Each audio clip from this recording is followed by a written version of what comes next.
Et on va terminer ce petit mois de lecture avec la fin des aventures de Kate Skywalker, le troisième tome de l'héritage. Alors, il y a un quatrième tome qui existe, qui concerne une autre série, l'héritage, qui est centrée sur une descendante de Anne et Leia.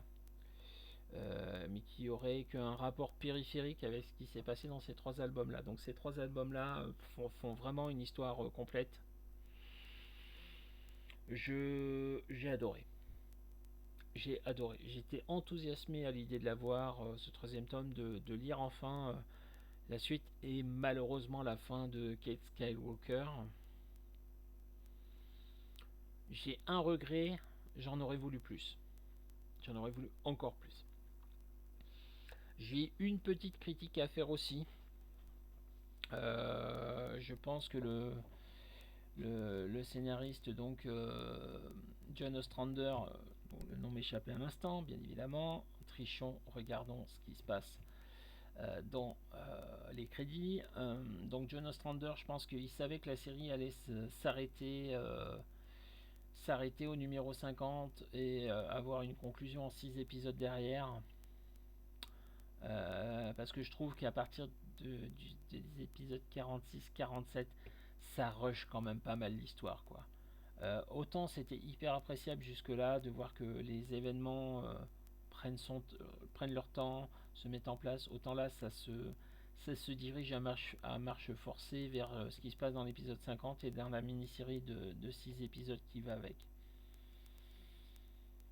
Après, je ne peux que apprécier cette histoire, puisque c'est lié de manière périphérique à l'histoire des Skywalker. On parle pas de Palpatine, on parle pas ou pratiquement pas de ce qui peut se passer à l'époque de Luke. Luke apparaît dans cette histoire, mais Luke n'apparaît que de manière fantomatique pour essayer de diriger son descendant au travers de la Force. Voilà. Et pour tout le reste, on est vraiment dans une histoire à sa propre époque, avec son propre lore, sans qu'il y ait trop forcément de lien avec l'époque des films. Donc ça, j'apprécie, mais d'un niveau de vouloir me détacher de cette histoire Palpatine Skywalker qui nous pourrit les films qui sont sortis là, les trois derniers, la dernière trilogie. Moi, j'en peux plus de cette histoire. Comme je le disais par ailleurs, j'ai aucun problème avec le fait qu'ils fassent des films avec Rey. Ils peuvent même l'appeler Rey Skywalker s'ils ont envie. J'ai aucun problème avec ça. Mais alors par contre, il faut qu'ils arrêtent avec l'histoire des Skywalker, avec l'histoire des solos.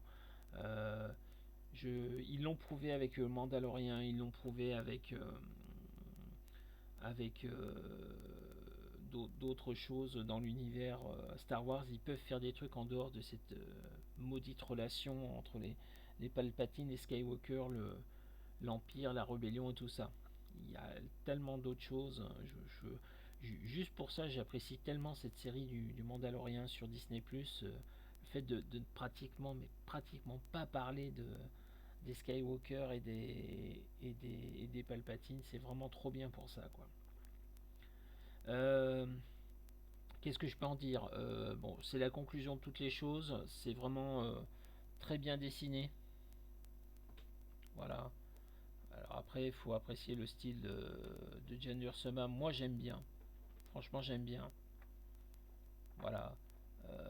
C'est graphiquement très joli. C'est une histoire complète en trois tomes. Euh, pour moi, ça vaut tout ce que j'ai pu lire par ailleurs de Star Wars. En dehors peut-être des livres de Timothy Zahn qui sont encore un ton au-dessus. Sinon, c'est ce que j'ai lu de mieux sur l'univers Star Wars. Euh, on se rend compte aussi que John Ostrander, il a mis les pièces de son puzzle en place petit à petit, et que toutes les portes se referment au moment où il termine son histoire. Il n'y a plus, il y a plus de pièces manquantes, il n'y a plus d'histoire à raconter, quoi. Il a vraiment conclu l'histoire du personnage en laissant la porte ouverte à une suite, si jamais suite il devait y avoir. Mais si jamais il y avait pas de suite, et ben tout est fini, tout est rangé, tout est voilà, la maison est prête à être réutilisée, mais il n'y a plus de ménage à faire quoi. Et pour ça aussi c'est hyper appréciable. Je ne peux que vous recommander les trois tomes de l'héritage. J'ai prêté les deux premiers tomes à un copain. Je pense que quand je les récupérerai, je me referai une lecture des trois à la suite, histoire de vraiment voir comment tout se met en place, comment tout se positionne au fur et à mesure de l'histoire. Et je vous dis, à part peut-être ce petit rush à la fin pour l'approche du numéro 50 et la mini-série de 6 épisodes derrière qui termine toute l'histoire, euh, il y a rien à dire, c'est une masterclass quoi. C'est une masterclass. Recommandé à 200% Star Wars l'héritage. A bientôt pour d'autres vidéos.